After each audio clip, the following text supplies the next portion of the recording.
പക്ഷെ ആ അരി കിട്ടണമെങ്കിൽ എന്തെല്ലാം പ്രയാസം, ഭഗവാന്റെ വെള്ളമില്ലെങ്കിൽ കിട്ടുമോ? ഇവിടെ വലിയ ദാരിദ്ര്യം വന്നത്. അതുകൊണ്ടാണ് അന്നവസ്ത്രാദി എന്നൊക്കെ അവിടെ പറയുന്നതേ. അന്നവും വസ്ത്രവും ഒക്കെ മുട്ടാതെ നമ്മളെ തന്ന് സംരക്ഷിക്കുന്ന ഭഗവാൻ. നമ്മൾ ചോദിച്ചിട്ടല്ലത്. ഊട്ടിത്തീറ്റി വളർത്തു എന്നുള്ള പ്രയോഗം അതുകൊണ്ടാണ്. ഊട്ടിത്തീറ്റി വളർത്തും ഉമ്പർനടിനീനാഥൻ. ഉമ്പർനടിനി ഗംഗ, ഗംഗയുടെ ഭർത്താവായിരിക്കുന്ന പരമശിവൻ ഇപ്പോൾ ഉയർക്കൂട്ടത്തോടൊരു കൂറുമില്ല. ഇവിടാണ് നർമ്മം വരുന്നത്. ഭഗവാനോട് ഇങ്ങനെയൊക്കെ പ്രാർത്ഥിക്കാൻ പറ്റുമോ? അങ്ങക്കിപ്പോ ഞങ്ങളോട് ഒരു കൂറുമില്ലല്ലോ. കൂറെന്ന് വെച്ചാൽ സ്നേഹം. പണ്ടുണ്ടായിരുന്നു, ഇപ്പൊ ഇച്ചിരി സ്നേഹക്കുറവുണ്ടല്ലോ. ആ അർത്ഥത്തിലാണ് പ്രാർത്ഥന. വളർത്തും ഉമ്പർനടിനീനാഥന്യം ഇപ്പോൾ ഉയർക്കൂട്ടം. ഉയരെന്ന് വെച്ചാൽ എന്താണ്? ഉയര്, ജീവക്കൂട്ടം, ജീവികൾ. ഉയർക്കൂട്ടം എന്ന് വെച്ചാൽ ഇവിടെ ജീവികളാണ്.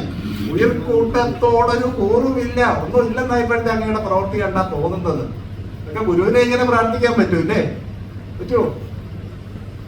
ഗുരുവിന്റെ സുബ്രഹ്മണ്യ കീർത്തനത്തിനൊക്കെ എന്തെല്ലാം പറയുന്നുണ്ട് ഇല്ലേ? അതൊക്കെ ഗുരു വളരെ ഇതായിട്ടൊക്കെ പറയും. അത്രയും അടുപ്പമുള്ളത് കൊണ്ടാണ് പറയുന്നത്. നമ്മളൊന്നും അങ്ങനെ ഗുരുവിന്റെ അല്ല ഭഗവാനോട് പ്രാർത്ഥിക്കരുത്. കൂറുമില്ല കഥ